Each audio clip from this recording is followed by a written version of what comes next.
All right, very good. Thank you, Dr. Moderator, and it's a pleasure to be with you all this morning to present some of our ongoing work on replant decisions in peanut. This work was started a number of years ago, and we're continuing multiple phases of this project as we learn new things about what we're seeing from previous phases of the research. So want to acknowledge the graduate student that was on this project, Mr. Brad Davis. He got his master's degree back in May. So I'm presenting the culmination of his work on his thesis.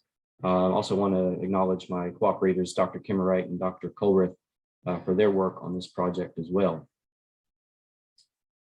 So we have looked at replanting of peanuts from a more uniform population standpoint, and we wanted to take it a step further and start looking at replant decisions when we see less uniform populations in the row.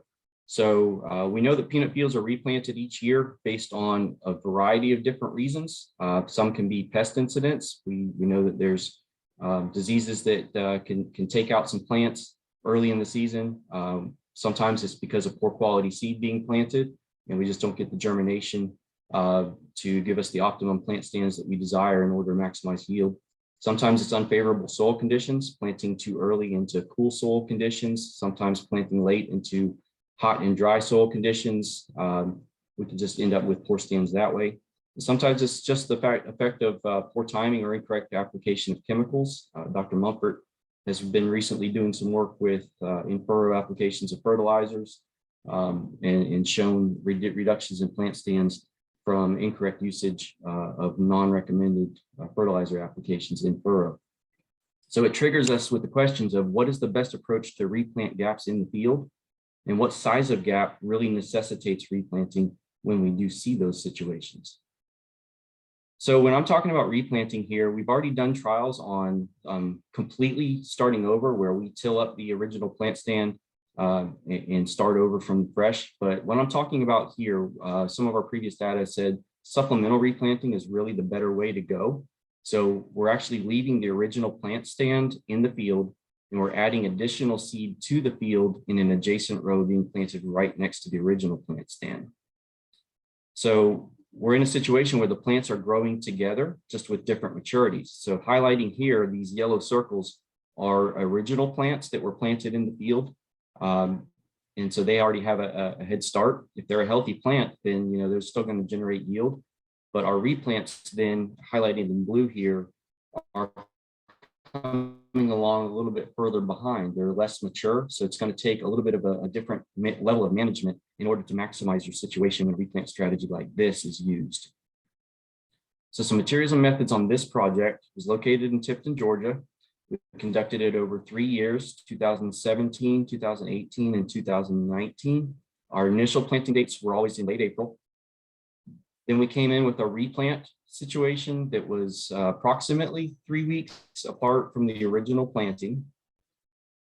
Those replants were done after we had thinned the plant populations to a desired population. So we went and we actually counted every plant in the row in the entire field. And then on a plot by plot basis, we thinned back to 6.6 plants per meter in our treatment plots. We did keep one check plot at what we would consider our UGA recommended population of 13.1 plants per meter as a comparison. Then we established gap lengths of 61 centimeters, 122 centimeters, or 183 centimeters, and did keep one additional check plot with no additional gap being pulled in the row, so we could really assess the lengths of the gaps compared to not having a gap in the row in these reduced plant populations. Each one of these gap lengths was then either applied once in each row or twice in each row. These were rows that were 34 feet in length. Our replant methods then, as observed in the pictures here, one in the upper right here, the yellow A box is a gap that was left alone. We did nothing else to it. Once that gap was established, it remained there the entire rest of the season.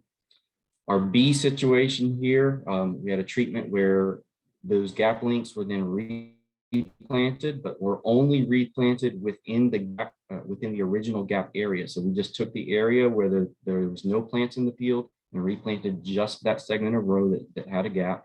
And then in our final situation, we had a full row replant where regardless of the length of the gap, we started at the end of the row and we replanted the entire length of row. All of those replants were done at a seeding rate of 13.1 seed per meter. So here's some pictures just demonstrating how we did this with the full row replant. Again, we just came in with the planter and we planted right next to the original row. You can see a seed in the furrow about to get closed up there with the planter. Our gauge wheels are running directly over top of our healthy plants, but that does very minimal damage to the peanuts. We haven't seen any type of concern over losing plants doing that. In order to do our replants only in the gap treatments though, what we did was we took our planter and we dropped in right next to the row. So we still affected those plants by running the gauge wheel over them. So there was no bias there. We cut our furrow, but we had no seed in the planter and we pulled our press wheel up to where it wasn't closing that gap. So we just created a furrow where we could then come in this situation over here and find our gap and then just plant seed at our preferred seeding rate for the project just within the gap section of the row. So our experimental design for treatments was a randomized complete block design. We used 4 row plots. Our standard planting width was our 91 centimeter width. The peanut management was irrigated Georgia 06G peanut seed with single rows. We did follow UGA extension recommendations for all of our other management, such as herbicides, fungicides, and insecticides, so on and so forth. Then our digging dates. So the replant effect causes a fairly unique situation that we have to deal with here. Our digging dates were based on the majority profile board. So our no replant and our gap only replants had a majority of the plants in the row as being the initial planting. So the maturity profile board told us we needed to dig earlier on those than we did on our full row replant. On our full row replant, we ended up having more replanted plants in the field along with our initials. So it ended up actually projecting on the maturity profile board to delay our digging and termination of those plants. So we did end up with a slightly unique effect on the full row replant where those were dug at a later time than the other 2 treatments. So I'm going to give you a visual representation that may have been a little bit difficult to kind of understand fully what we're looking at here. So I'm just going to walk you through on a treatment by treatment basis what these look like. So 18 days, the next 13 slides are going to look exactly the same as this. It's just going to walk you through treatment by treatment. At 18 days after planting, which would have been just before, a few days before we actually initiated the replant effect. The middle one is going to be at 35 days after planting. So any plot that had a replant effect, you will end up seeing that show up here. Then over on the right is 93 days after the initial planting, and you'll be able to pick up differences in how the the canopy has responded when there is or is not a replant effect. So this first one is 183 centimeter gap that occurred once in each row. We tried to make sure that those gaps did not show up immediately next to each other. They were randomly placed, but randomly in the sense that we made sure that they did not overlap each other next to each other. Then we had our 183 centimeter gap once in each row, but was replanted within the gap. So you can see over in the middle picture here where that original gap had occurred, we replanted only that section of row. It ended up filling in that gap as we look later. So you also have your replant dates here listed in the same time frame windows. Then our 183 centimeter gap with a full row replant, and we ended up boosting that plant population all along. So these were all 6.6 plants per meter originally, and we're boosting that original plant population all the way up the row. 183 centimeters gap twice in each row. No replant, you see tremendous gaps that never could fill in. 183 twice with the gap only replant, we did fill in those gaps very well. Full row replant naturally filled in those gaps and then some. Then we get into the 122 centimeters gaps once, still pick up those gaps in the row. Replanted next to, full row replant. twice in each row, picking up the gaps, filled in the gaps, filled in everything. 61 centimeters, getting into smaller gaps, harder to see them, but can still pick them up visually. Not so much when we replant, full row replant twice, pick them up slightly, but it's not nearly as pronounced, not as much. And fully replanted. Still, you even get some tomato spotted wilt, even in a fully replanted scenario, even with small gaps sometimes. Here is our no gap, where we just kept the original population at the 2.2 or at the 6.6 plants per meter, no replant effect, but no gaps either. Here is a full row replant, keeping no gaps as well, just boosting the entire initial population. And then our check plot of what we would consider, this is non-replanted, but we kept the population very high and what we consider our normal situation. So let's look at yield. We saw that the 13.1, let's look only at the 13.1 versus the 6.6 plant per meter populations. We saw a 21% increase in yield, or 21% greater yield with the higher population than at the lower population. And that basically told us that we were validated to investigate replant management strategies to try and improve the yield to boost it closer to our original population. So when we bring into account the full row replant effect, we were able to increase our yields to the equivalent of the original plant population if we had originally had a full situation. When we look at the full row versus the non-replanted, whether it was 122 centimeter or 183 centimeter gap, either once in the field or twice in the field, highlighted here in orange, we did see a statistical increase by full row replanting over not replanting and leaving those gaps alone.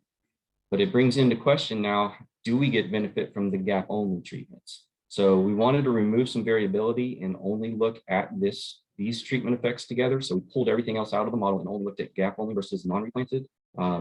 We did see a statistical improvement here with the gap only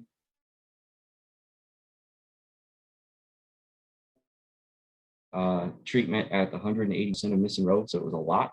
A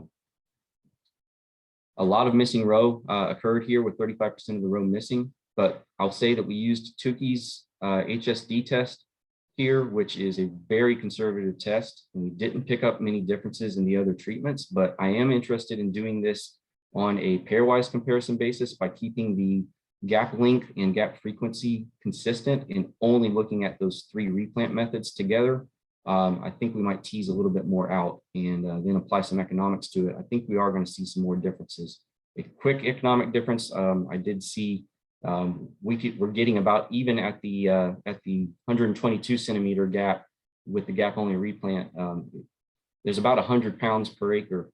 I'm sorry, $100 per acre difference in those two treatments. We increased grade with the full row replant. That's partially an effect of the delay in the digging process. We had more tomato spotted wilt virus when we didn't have the full row replant, but we did reduce with the full row replant, again increasing population all the way down the row. So in summary, we reduced our plant stand. When we reduced our plant stand, we reduced our yield, and that did warrant the need to explore replant scenarios. Our full row replant was improved over not replanting when the gap was at least 122 centimeters or greater. The gap only replant method did improve yield over the 183 centimeter gap occurring twice, but we're going to go look a little further into those. Grade was improved with full row replant. Spotted wilt was reduced with full row replant. Our delayed termination appeared to expand our maturity window. And this is the most intriguing thing to me that I think triggers some of our future research need, is we can possibly widen that window for digging and mitigate some risk of over or under maturity in certain situations. So that's something I'm really interested and intrigued to look at further, is widening that gap. So with that, I close. I appreciate and acknowledge my sponsors of this project, and I'm open to questions. I know that my time is up, Dr. Jordan, so if we need to delay, I can. Yeah, thanks a lot, Scott, for that presentation. A lot of good information. We'll try to answer some questions behind the scene there. We'll try to get those to you. Again, thanks for being here today.